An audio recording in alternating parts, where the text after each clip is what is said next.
Samadhi is called that will guide me on the truth path. Please cause me to encounter the Samadhi. And this is actually the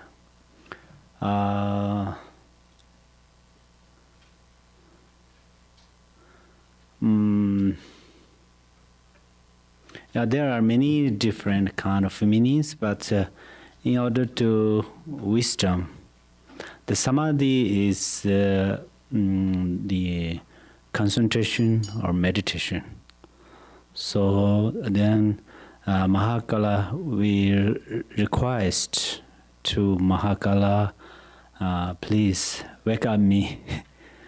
Please, you help me to wake up my wisdom. So that is, this meaning is that. Okay? Still have many meaning. Yes? For Lama Chopa, Khenpo, how does the mantra chain go when you're visualizing Jigten Sunggun during the mantra recitation? How does the mantra chain, is it going horizontal like this? I'm not sure. Yeah, this you are right. You do basically there are 4 different methods of mantra visualizations. Rinpoche often taught that. So among them, the principle of this method is the center. In order to, people ask, what is your mind?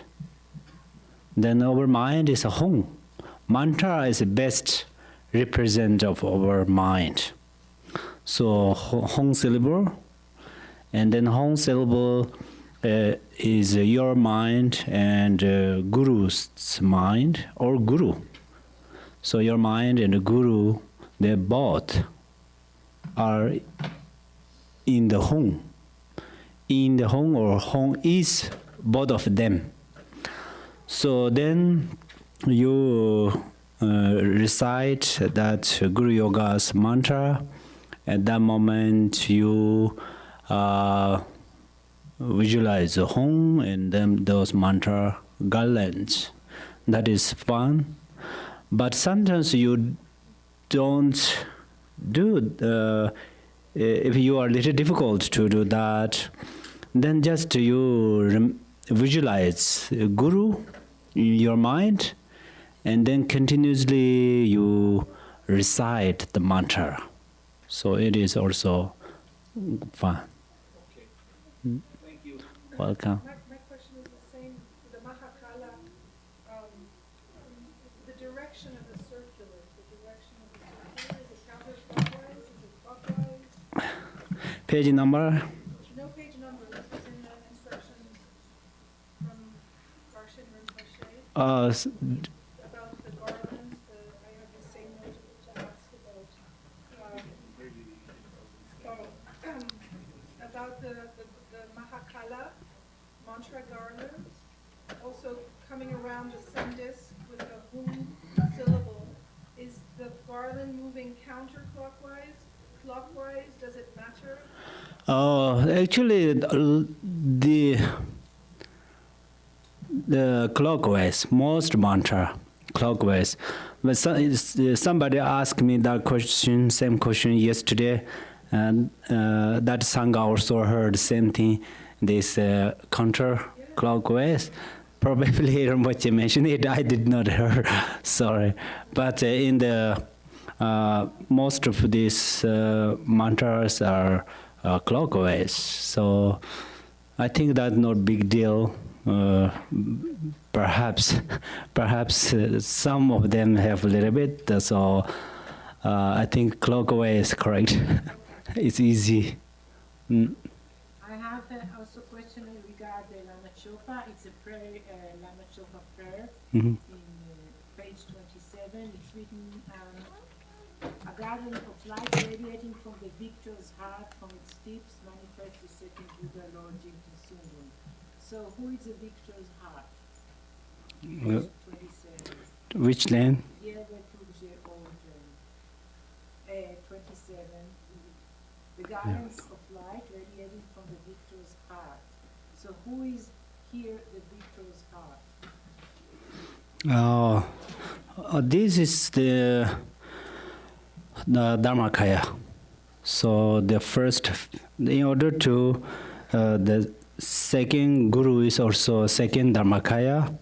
Actually, there's no numbers of Dharmakaya because Dharmakaya is ultimate truth, right? But in our during the relative truth, then we have numbers.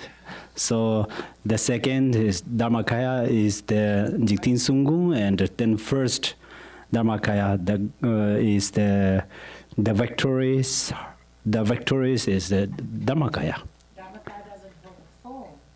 Sorry, It has a form. is Dharmakaya has a form? Yeah. Dharmakaya is formless, but in the relative truth it has form. In the relative truth, if Dharmakaya has a form, it doesn't matter because in ultimate truth there is no radiate, but there's a radiate, right? If it is okay to radiate, then still form is okay, but that form is like a rainbow, not solid things. And who is the next page is who is a master and two sons? Who is this? Next page, you are.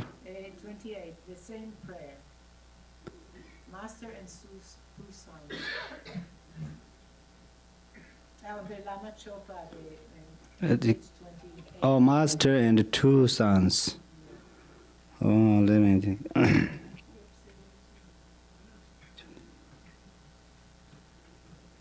Oh, this is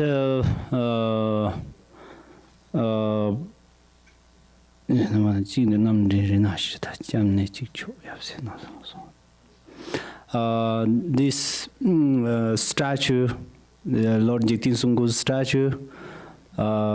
This is Konchorina, and other name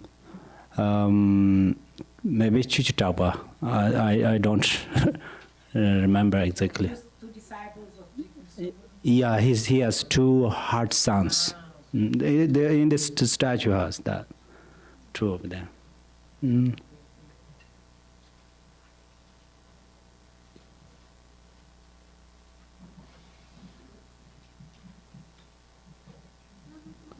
Oh yes, please.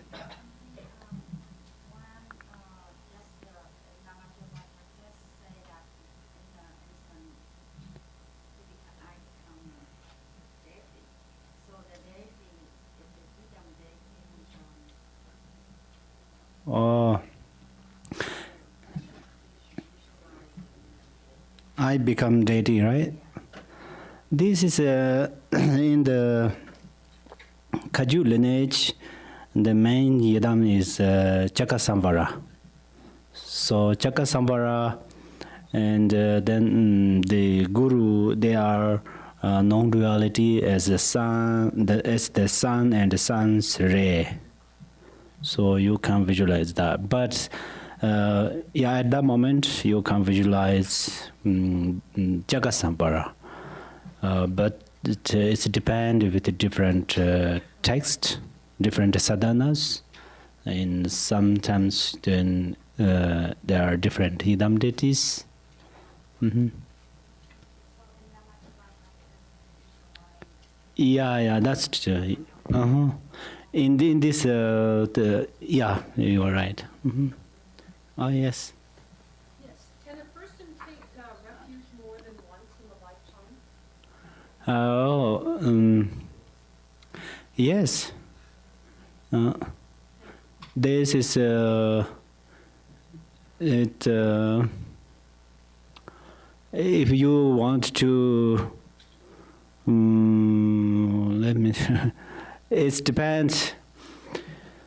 If you don't want to take many times, it's okay. If you would like to take, it is also okay.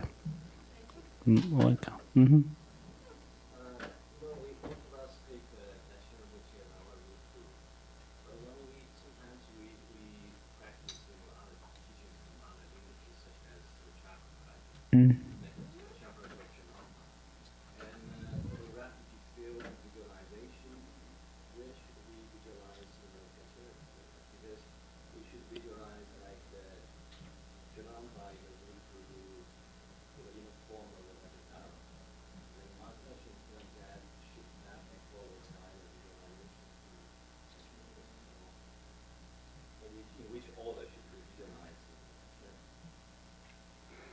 So do you mean in the refuge tree? Yeah, because In which practice are you Yeah, the doing? refuge change because you essentially need to visualize all the guru masters and the Rampa tradition, right? But I was also told that we could also include another, Greek gurus in that visualization. But the question really is that where should we visualize, especially in that refuge tree? Sokshin, Noir, Masuki Sokshin, Kontongi Polari, Gachin Rinpoche, Gondelina, Sokshin Nanga, de la Mecca Oh, this is if you visualize Garchen Rinpoche is your root guru, and then it's the place of Vajradhara. Also, you say the Victoria Vajradhara also. So Vajradhara, and we visualize, for example, we visualize in Garchen Rinpoche, the reality is Garchen Rinpoche, but we appear as a Vajradhara. So the Vajradhara's place. And then you don't want to visualize as a root guru, then actually not big deal, there's no big difference, but actually this, if you see Garchen Rinpoche as Buddha, and then the right side has Buddha, and then round of Shakyamuni Buddha has many Buddhas. So then among them you can visualize that area. If you see Garchen Rinpoche as a Bodhisattva, then left side has material Buddha, and then the round of him has many Bodhisattvas. So at that place is also fun. And then you see Garchen Rinpoche is as a Yadam deity, then Yadam deity is the front. So then front, so in anywhere is okay. Or you visualize through the lineage places, from the Vajradhara, and the short lineage is Vajradhara, and then Telopa, Naropa, Marpa, Mila, through this way also you can do. It's not big deal. Even visualize Garchen Rinpoche in the refugee field of other lineages. That is also okay, right? Yes, of course. Welcome. Oh, wow. Who is early? Okay. So this is a question about more philosophy. So tell me where I'm wrong. But how I'm thinking about this, so I've been doing reflecting on the emptiness of the skandhas. And if the self, here's my question. If the self is empty, what are the karmic imprints that continue life after life? And what I understand is from an ultimate perspective, they don't exist at all. But from a relative perspective, it seems they are a sort of self in that they are subject to cause and effect, it seems, like from one life to another. So I'm just wondering, how do I understand these karmic imprints? Yes, actually, this self-grasping is like a poisonous. So whenever that is come in our life, in our body, it makes sick and unhappy and so on, right?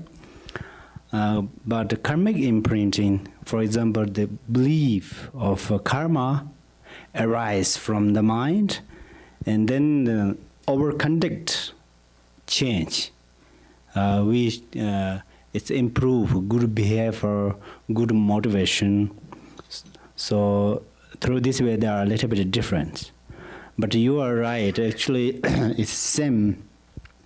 Self-grasping is selflessness, so emptiness. Similar, karmic imprinting is also selflessness and emptiness. But in the relative truth, look, in the dream, we got a dream.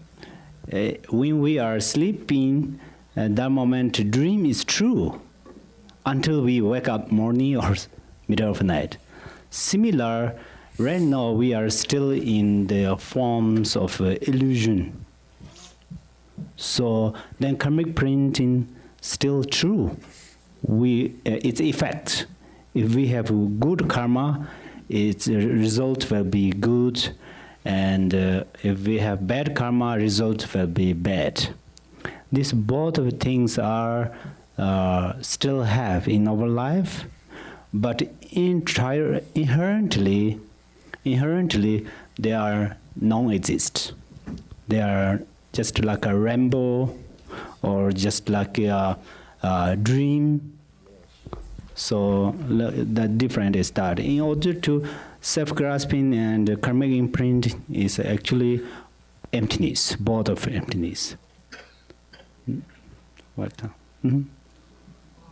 This morning, Rinpoche talked about karmic creditors, Mm-hmm. particularly how our loved ones from lifetime to lifetime are karmic creditors from previous lives. Mm-hmm. I wonder if you might talk more about karmic creditors, particularly with respect to how they do manifest in our lifetimes.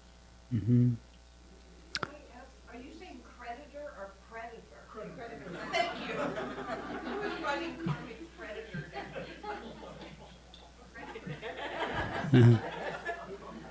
Thank you, sorry to interrupt. So in order to the karma, the love is like the sun, and then the love is like a water, and the sun and water always help to growing beautiful flowers. So same thing in our mind has bodhicitta. It is like the sun, and it is like water. So then it's help to growing beautiful karma plants. So the karma is still with the mind. Karma is still with the motivation. So whenever you have a good motivation, then in order to at that moment you make good karma. So you have pure love with your relatives and friends and other mother sentient beings. At that moment, then you make good karma. You make good karma. Then this karma is actually the seed of karma. Maybe seed or imprinting of karma is on the mind, not on the body. So for that reason, our mind is like a guest. Our body is like a guest house. So right now, the guests of our mind rent this body, but one day, then it's left. The guest of our mind left our guest house of our body. At that moment, still karma going through your mind. So for that reasons, then in this life you create good karma, and then another life you rent another body. At that moment, then results happens, and then that moment you get good result of karma. Kind of this, okay. I'm going to follow up on Nick's question. Mm-hmm. If FISA creates circumstances for me to build good karma through her presenting me an opportunity, does she become my karmic creditor? Do I owe her back opportunities for good karma? Is that what a karma creditor is? I'm not clear yet. Sorry. Can you?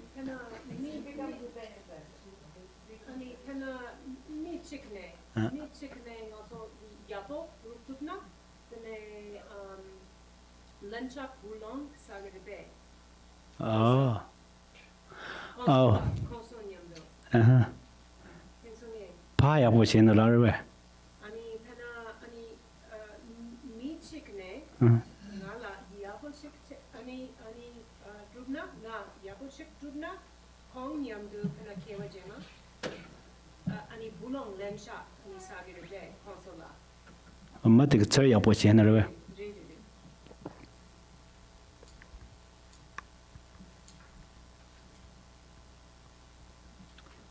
페나 미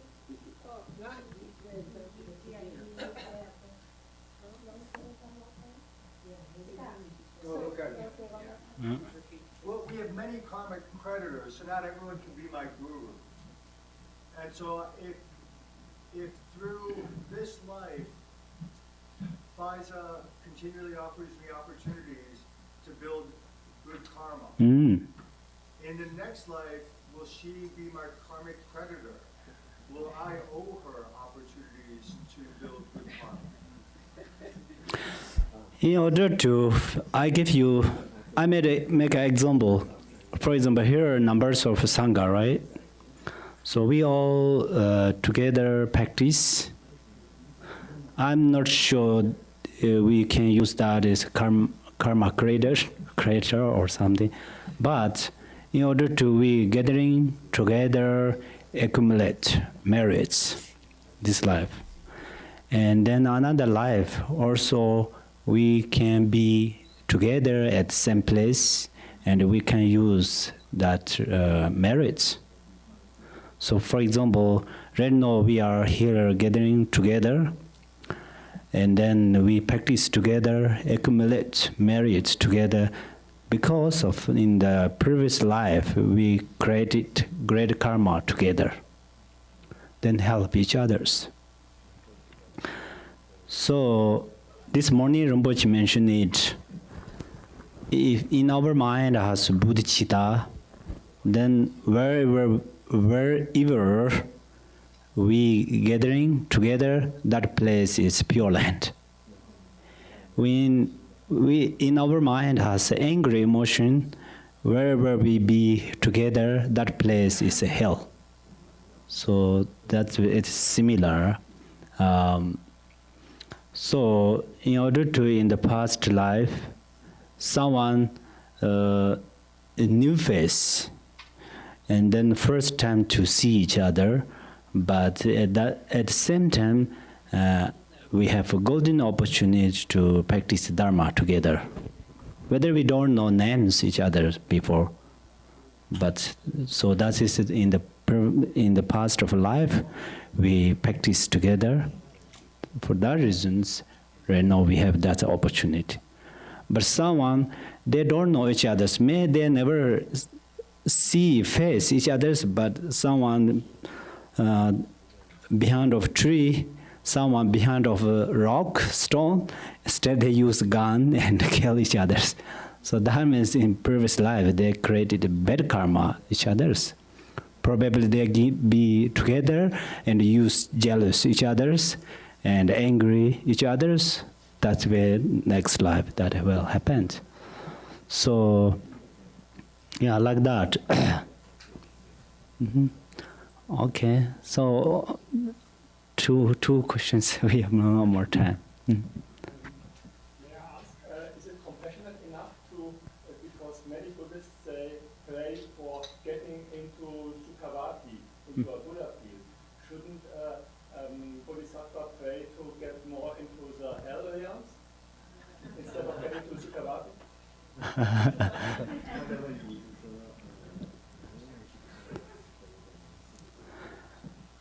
The Sukhavati, actually the compassion is actually compassion is very important, but there are different levels of compassion. So the best thing to rebirth in Sukhavati Pure Land is the bodhicitta. And then you stop wrong view. If you don't trust karma, This is wrong view. And then the wrong view is very strong obstacle to rebirth, Sukhavati. But the compassion, bodhicitta, they are absolutely the cause of the Sukhavati. But compassionate person and the bodhisattvas, sometimes they rebirth in hell realms, but they have freedom. They rebirth in the hell realms because they help. For that reasons, they rebirth. Okay. Mm.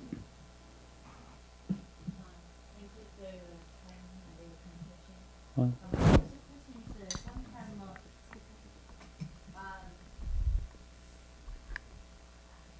Thank you for your time and your compassion. My first question is, sometimes I cry when I see some very famous senior practitioner, last century or this century.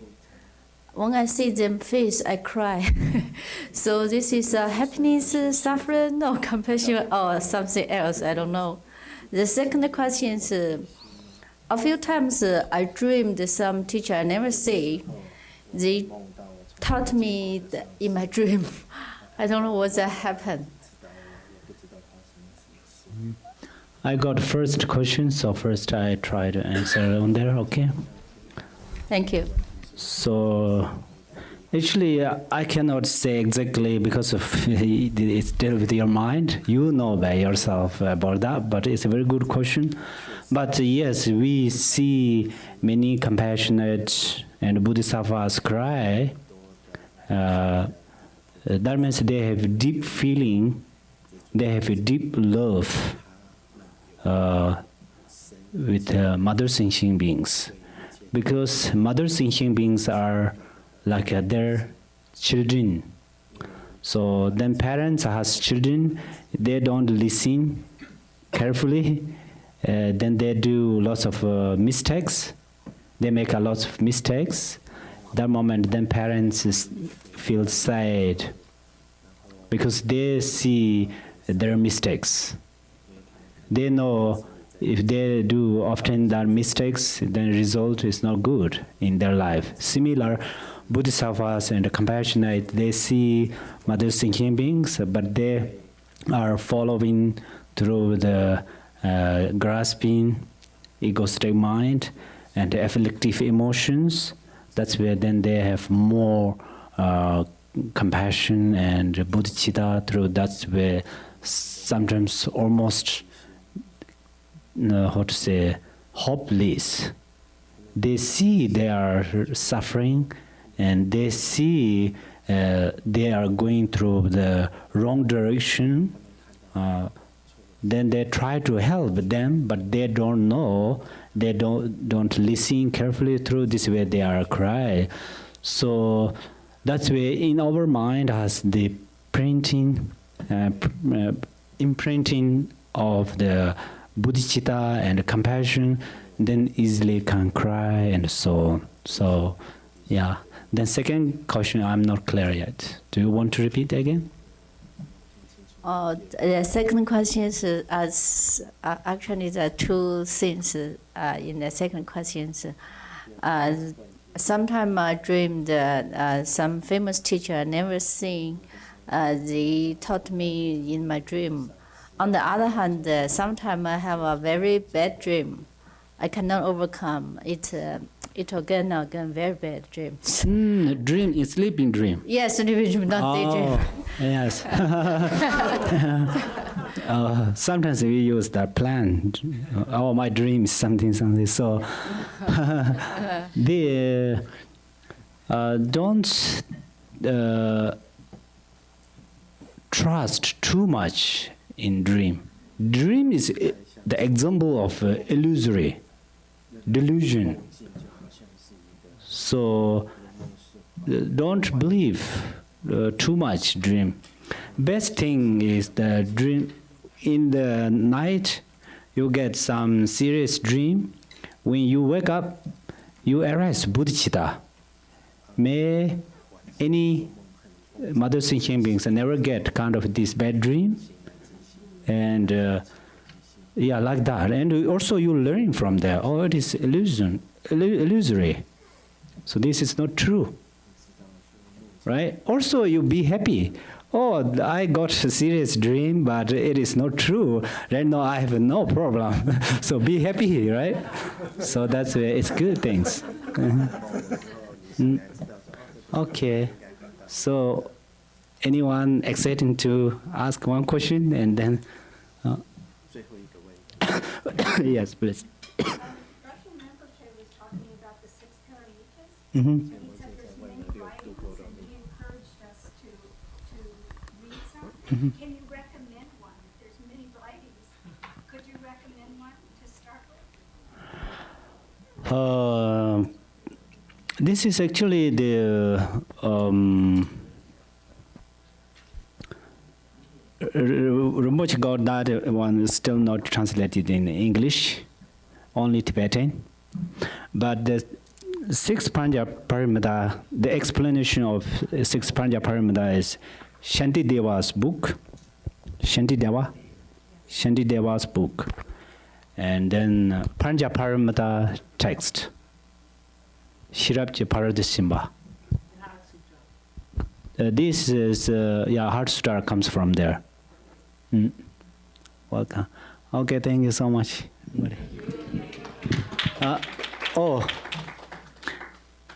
It's really, let me say that my English is not good, so and also my Dharma knowledge is not good. If you are not clear, my answers, please, you ask other lamas, okay?